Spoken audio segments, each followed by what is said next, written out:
మరి నాకు బుద్ధి లేదు, అందుకే చెల్లి చున్ని పట్టుకున్నారు. నేను లాగడం ఏంటి రెడ్డి? బై మిస్టేక్ చేయదే గో బై మిస్టేక్ చేయదగిలే అలా జరిగిపోయింది అంతే. ఆగిచ్చేయలేకపోయారా? ఆగితే గొడవ అవుతుందేమోనని. రాకపోతే ఇంత అయింది మరి.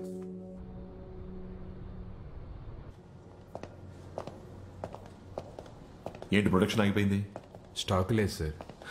తెప్పించండి సార్. డబ్బులు కట్టలేదని డిస్ట్రిబ్యూషన్ ఆపేశారు సార్. బ్యాంక్ ఫోన్ చేసి కట్టండి అయ్యా.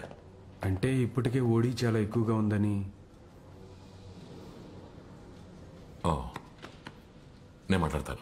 అలాగే sir. I'll speak to them. Okay sir.